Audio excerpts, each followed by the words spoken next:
உங்கள் சத்யாவின் தமிழ் புத்தாண்டு super offer. அனைத்து மெகா டிவி நேயர்களுக்கு அன்பான வணக்கம். இது யோகேஸ்வர் காய்கறி வைத்திய முறை பற்றிய காய்கறி வைத்திய குறிப்புகள். இன்றைக்கி நம்ம பார்க்கக்கூடிய தலைப்பு என்ன அப்படின்னா, தோல் நோய், முக்கியமாக அதிலும் குறிப்பாக தோல் அழி நோய் அப்படின்னு பேர், லூப்பஸ் அப்படின்னு சொல்லுவாங்க. இந்த நோயானது வெறும் ஒரு பகுதியாக தோலுக்கு மட்டும் அப்படி சொல்ல முடியாது, மொத்த உடம்பையும் உடக்கக்கூடிய ஆற்றல் இந்த நோய்க்கு உண்டு. சரி, அப்படி ஒரு நோய்க்கு நாம் இங்கே என்ன பண்ண போகிறோம் அப்படின்னா, ரொம்ப எளிமையான தீர்வு இதில் இருக்குது. ஸோ அதை பற்றிய தெளிவான விளக்கமான விஷயங்களை இன்றைக்கி நம்ம பார்ப்போம். ஸோ முதல்ல இந்த என்ன மாதிரி நோய் அறிகுறிகள் வந்து அவங்களுக்கு தென்படும், அதாவது தோல் அழி நோய் அப்படின்னா, இதில் நீங்கள் புரிஞ்சிக்க வேண்டியது என்னென்னா, இதில் தோலே வராது. அதாவது தோலை பராமரிக்கக்கூடிய கட்டுப்படுத்தக்கூடிய விஷயங்களை தான் நம்ம பார்க்க போகிறோம். அப்போ நேரடியாக தோல் இதில் பாதிக்குதா அப்படின்னா அப்படி இல்லை. பேர் வந்து தோல் அழி நோய், ஆனாலும் இது தோலிருந்து விலகி பார்க்க வேண்டிய நிலையில் இருக்கிறோம். முக்கியமாக இதில் வந்து பாதிக்கப்படக்கூடிய விஷயங்கள் அப்படின்னா வந்து முக்கியமாக மூளை, நெஞ்சு பகுதி, நெஞ்சு அப்படின்னா நுரையீரல், இருதயம், சிறுநீரகம், மூட்டுகள் மற்றும் தோல். அப்போ இத்தனை உறுப்புகளும் பாதிப்புக்குட்படுகிறது. இவ்வளவும் பாதிக்கப்பட்டு இறுதியில் வந்து மிகப்பெரிய கடுமையான சிரமங்கள், உடம்புல வலி வேதனைகள், காய்ச்சல், இதெல்லாம் முக்கியமான நோய் அறிகுறிகள். சிவந்து போகக்கூடிய தோல், சில இடத்துல வந்து வெளுத்து போகக்கூடியது, பழுப்பு நிறம், இப்படி பலவிதமான நோய் அறிகுறிகளை கொண்டது தான் வந்து இந்த தோல் அழி நோய், லூப்பஸ்னு சொல்லப்படுறது. சரி, இது என்னங்க இப்படியெல்லாம் வருமா அப்படின்னா, இது முதல்ல இதுதான் அப்படின்னு நோய் தான் அப்படின்னு தீர்மானிப்பதற்கு, ஆய்வுகளுக்கு உட்பட்டு அதை புரிந்து கொள்வதற்கே பரிசோதனையிலே வந்து ஒரு நீண்ட காலம் போயிடும். ஏன்னா பொதுவாக காய்ச்சல் அப்படின்ற விவரத்தில் தான் போய் வைத்தியம் பார்ப்பாங்க.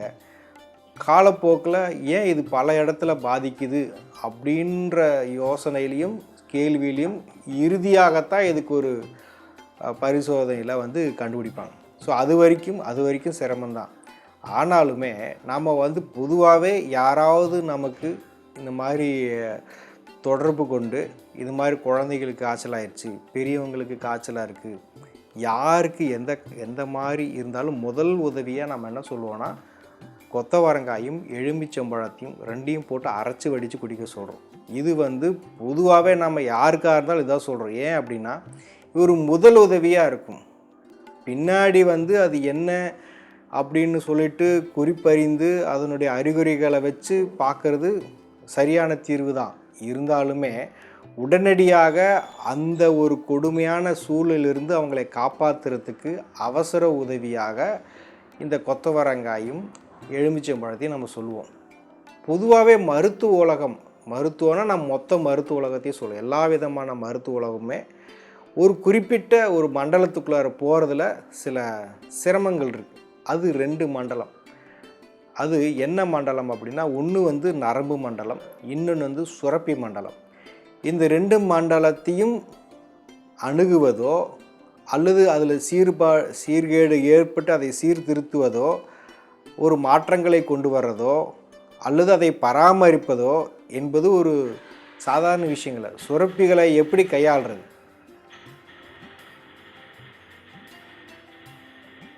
சுரப்பிகளை எப்படி வந்து நம்முடைய ஒரு சமநிலைக்கு கொண்டு வர்றது, அல்லது நரம்புகளை எப்படி கட்டுப்படுத்தக்கூடிய ஆற்றலை அதிகப்படுத்துவது, இதெல்லாம் வந்து மருத்துவத்தால் அவ்வளோ எளிமையாக கையாளுறது சிரமம். அதனால தான் வந்து இந்த சிறப்பான இந்த மண்டலத்திற்குரிய காய் அப்படின்னு நம்ம 2 சொல்கிறோம். ஒன்று வந்து கொத்தவரங்காய், இன்னொன்று வந்து எலுமிச்சம்பழத்தோல். சுரப்பி மண்டலத்துக்கு எலுமிச்சம்பழத்தோல் தோலோட, அதே மாதிரி நரம்பு மண்டலம்னு எடுத்துட்டால் கொத்தவரங்காய். இந்த 2ஐயும் ஒன்றா இணைச்சி நம்ம அரைக்கக்கூடிய அந்த சாறு, அதிலிருந்து கிடைக்கிற சாறு ஒரு அருமருந்தாக நம்மளால் பரிசோதனை பண்ணி எப்பயோ கண்டுபிடிக்க வேண்டிய விஷயத்தை உடனடி நிவாரணமாக கொடுத்து சரிப்படுத்தலாம். அப்படியும் அவங்களுக்கு ஒரு மாற்றம், அதாவது பலவிதமான வைத்தியம் பார்த்தும் மாற்றம் ஏற்படலை அப்படின்றது தான் வந்துட்டு அது காலம் தாழ்த்தி அப்புறமா தான் ஒரு முடிவுக்கு வர்றாங்க.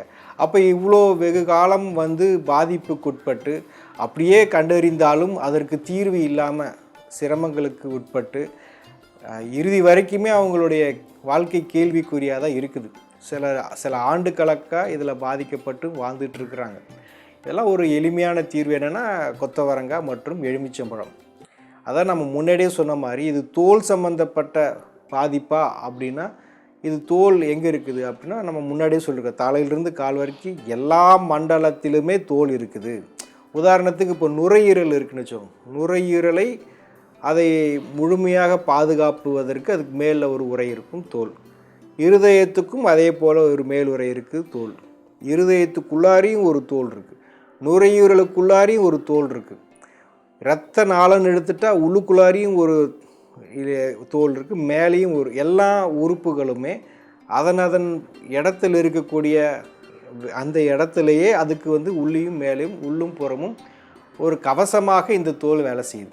அப்போது இப்போ இந்த பாதிப்பு வந்து எங்கெல்லாம் இருக்கும் அப்படின்னா மொத்த உடம்புக்கும் இருக்கும்.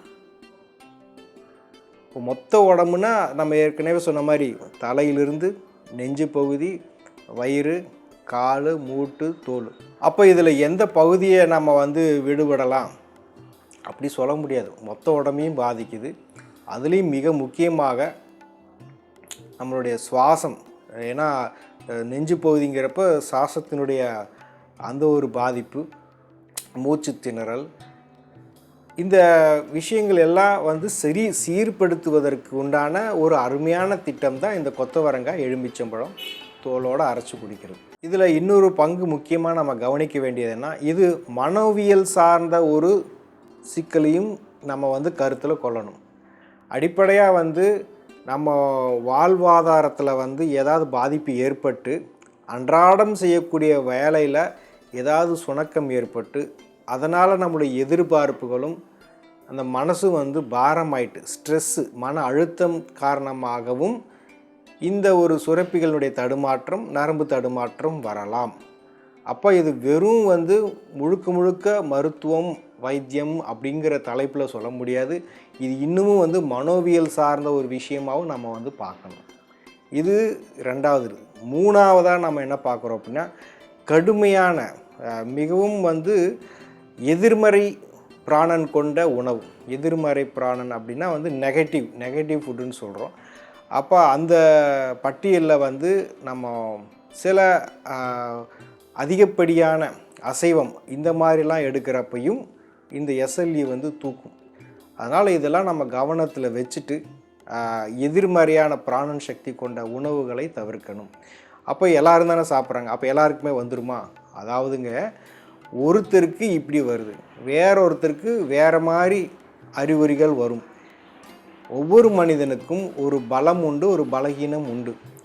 அவங்களுடைய பலம் எப்பவுமே இருக்கிறதா, அவங்களுடைய பலகீனத்தை வைத்து அவங்களுடைய நோய் எங்கே தாக்க முடியுமோ அதான் தாக்கும். உதாரணத்துக்கு கொரோனா வேலையை பார்க்குறப்போ ஓரளவுக்கு வந்து எல்லாரும் சொல்கிறது அந்த மூச்சு சம்மந்தப்பட்ட பிரச்சனையை சொல்கிறாங்க. ஒரு சிலருக்கு அதையும் தாண்டி வயிறு சம்மந்தப்பட்ட, தசை சம்மந்தப்பட்ட, உதர விதானம் சம்மந்தப்பட்ட, காய்ச்சல் சம்மந்தப்பட்ட, அதே சமயம் இரத்தத்தினுடைய அணுக்கள் சம்மந்தப்பட்ட, இப்படி பல வகையிலும் அந்த பற்றாக்குறையும் அந்த சிரமத்தையும் அணுகணும். எல்லாருமே பாதிக்கப்பட்டவங்க ஒரே மாதிரி பாதிச்சிருக்காங்கன்னு நம்ம ஒரு முடிவுக்கு வரக்கூடாது, வரவும் முடியாது, வரவும் விடமாட்டாங்க. அப்போது யாருக்கு எந்த பலகீனம் அதிகமாக இருக்குதோ அதையை சார்ந்து தான் நம்ம வந்து அவங்களுக்கு வைத்தியம் கொடுக்கணும். அது எப்படி தெரியும்னா அவங்களே சொல்கிறாங்களே, எனக்கு என்ன பிரச்சனைங்கிறது அவங்களே சொல்கிறாங்க. எனக்கு இந்த மாதிரி தலை இப்படி இருக்குது, கால் இருக்குது, வயிறு இப்படி இருக்குங்கிறத அவங்களே சொல்கிறத வச்சு நம்ம ஒரு முடிவு பண்ணலாம்.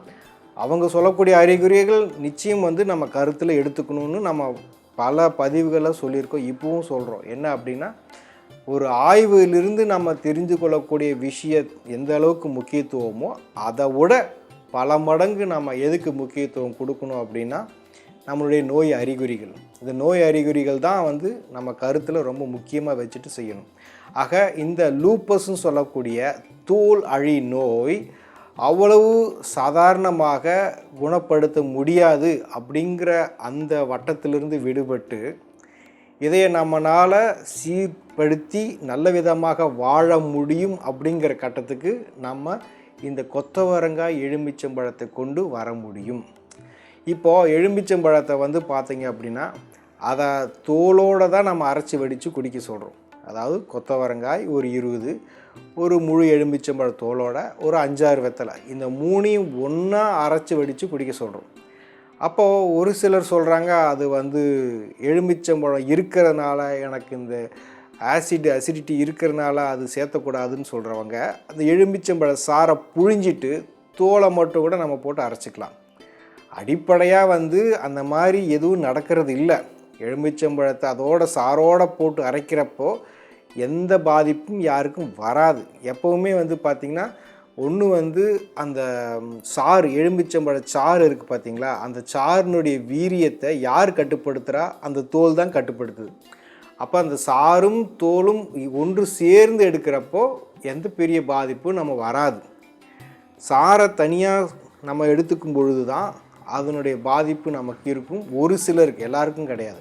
அப்போ இது ரெண்டையும் இணைந்து எடுக்கிறப்போ எந்த விதமான பாதிப்பும் நமக்கு வராது. அதனால் கொஞ்சம் தைரியமாக எடுத்துக்கோங்க. ஏன்னா இந்த சாரும் தேவை. நம்ம வந்து வெறுமனை தோலை போடுறத விட கூட இது ரெண்டையும் இணைந்து எடுக்கிறப்ப கிடைக்கிற பலன் வந்து வேகமாக இருக்கும். அதனால் கொத்தவரங்காயும் நம்ம வந்து எலுமிச்சம்பழ தோலையும் ரெண்டையும் இணைந்து அரைச்சி கூட வெத்தலையும் போட்டு அரைச்சி வடித்து குடிக்கிறப்போ ஒரு அருமையான தீர்வு நமக்கு கிடைக்கும். இது ஒரு விதம். இன்னொரு விதத்தில் கொத்தவரங்காயும் தேங்காயும், பச்சை தேங்காய் ரெண்டையும் ஒன்றா அரைச்சி வடித்து குடிக்கலாம்.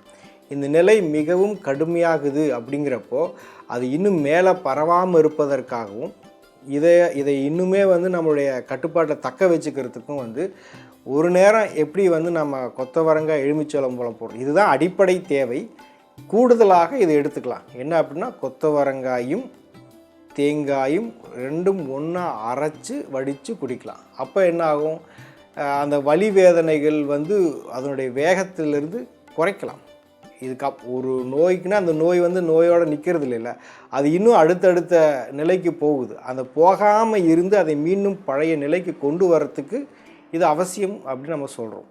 ஸோ இந்த தோல் அழி நோய் என்பக்கூடிய இந்த ஒரு விஷயம், இந்த ஒரு நோயானது கடுமையானது அப்படிங்கிற அந்த பட்டியலேருந்து நம்ம எடுத்துட்டு இது இயல்பானது தான், இதை வந்து சாத்தியமானது தான் அப்படின்னு சாத்தியப்படுத்தியிருக்கப்பட்டிருக்கு. நிறைய பேருக்கு இது சரிப்படுத்தப்பட்டுள்ளது. அப்போ பார்த்துக்கோங்க, ஒரு 2 விஷயந்தான். இது என்ன கிடைக்காத விஷயமா அல்லது ரொம்ப விலை உயர்ந்த பொருளாக கிடையாது, மலிவான பொருள். ஒரு சிலர் என்ன பண்ணுறாங்க அப்படின்னா இதை வந்து ஒரு 2 மணி நேரத்துக்கு ஒரு தடவை அந்த தீவிர நிலையை பொறுத்து எடுத்துக்கிறாங்க. ஒரு சிலர் வந்து அந்த காலை பிற்பகல் இரவு அந்த மாதிரி எடுத்துக்கிறாங்க. அவங்களுடைய வலி வேதனைகளுக்கு பொறுத்து எடுத்துக்கலாம். ஏற்கனவே சொன்ன மாதிரி அரைச்சி வடித்து இதை குடிச்சிட்டு மறுபடியும் 1 மணி நேரம் கழித்து தேங்காய் கொத்தவரங்காய் எடுத்துக்கலாம். மறுபடியும் இப்படி மாறி மாறி எடுத்துக்கலாம். ஆல்டர்னேட்டிவ் சொல்லுவாங்களே அந்த மாதிரி எடுத்துக்கலாம். அல்லது ஒரே இதாகவும் எடுத்துக்கலாம். பொதுவாக வந்து இந்த கொத்தவரங்காயிலிருந்து நம்ம அரைச்சி எடுக்கிற சாறு வந்து நம்ம மிக்சியில் போட்டு எடுக்கிறோம். இதே மாதிரி ஜூஸர் மிக்சின்னு ஒன்று இருக்குது. அது என்ன பண்ணும் அப்படின்னா நீரே ஊற்றாமல், தண்ணியே ஊற்றாமல் எந்த காய் போட்டாலுமே அதோடைய சாறு மட்டும் தனியாக வந்துடும். அதில் ஒரு சிறப்பு இருக்குது. என்ன அப்படின்னா அதனுடைய வீரியம் அது வீரியமாகவே இருக்கும். தண்ணி ஊற்றாதனால அது இன்னும் வந்து வேகமாக வேலை செய்யும். அந்த மாதிரி ஜூஸர் மிக்சின்னு ஒன்று இருக்குது. நம்ம வாழ்க்கையில் எத்தனையோ வந்து செலவு பண்ணுறோம், அது முதலீடாக வச்சுக்கலாம். இப்போ இது செலவுன்னு சொல்லக்கூடாது. இப்போ சொல்லிகிட்டு இருக்கிற இந்த ஒரு மிக்சியானது வந்து நம்ம ஒரு ஆரோக்கியத்துக்குண்டான முதலீடாக வேணால் வச்சுக்கலாம். ஏன்னா இதன் மூலமாக எந்த காலத்துக்கும் நம்ம ஆரோக்கியமாக இருக்கிறதுக்குன்னு வாய்ப்பு வருது இல்லையா. அதில் வந்து அதிகப்படியாக நம்ம நாட்டில் அதிகப்படியாக பயன்படுத்து இந்த சுஜாதான்னு சொல்லுவாங்க. அது போன்ற ஒரு நல்ல தரமான இது மாதிரியோ அல்லது இதுவோ வந்து தரமான பொருளை எடுத்து நம்ம அரைச்சி வடித்து குடிக்கிறப்போ இதோடைய வீரியம் இன்னும் பல மடங்கு ஆகும். அப்போ புரிஞ்சுக்கோங்க, இந்த தோல் அழி நோய் லூப்பஸ்ன்னு சொல்லக்கூடிய ஒரு மிகப்பெரிய சிக்கலுக்கு எளிமையான தீர்வு நம்ம இன்றைக்கி பார்த்துருக்குறோம். இப்போ இன்றைக்கி பார்த்துட்ருக்கிறது இந்த ஒரு பகுதி. இதற்கு முந்தைய பகுதியில் நம்ம என்ன பார்த்துருக்குறோம் அப்படின்னா தோல் கொப்பளங்கள் அப்படிங்கிற பகுதியில் நிறைய விஷயங்கள் பார்த்துருக்குறோம். அதே மாதிரி அம்மை நோய் பற்றியும் தெளிவாக பார்த்துருக்குறோம். கொப்பளங்கள் எடுத்துட்டால் 7 வகையான கொப்பளங்கள் நம்ம பார்த்துருக்கோம். முதல் விகம் எரி கொப்பளங்கள். அதற்கு நம்ம தீர்வாக என்ன சொல்லியிருக்கிறோம் அப்படின்னா, நம்ம வெண்டைக்காய், அப்புறம் கொத்தவரங்காய், வெள்ளை பூசணிக்காய் சொல்லியிருக்கிறோம். அடுத்தா குளிர் கொப்பளங்கள். அதற்கு தீர்வாக கொத்தவரங்காய், தேங்காய், வெள்ளை பூசணிக்காய், பீர்க்கங்காய், இது ஒரு கலவையாக எடுத்துக்கணும் சொல்லியிருக்கிறோம். மூணாவதாக வாய்வு கொப்பளங்கள். இதுக்கு வெண்டைக்காய், வெண்பூசணி, கத்திரிக்காய், இது மூன்றும் ஒரு கலவையாக எடுத்துக்கலாம் சொல்லியிருக்கோம். உங்கள் சத்யாவின் தமிழ் புத்தாண்டு சூப்பர் ஆஃபர்.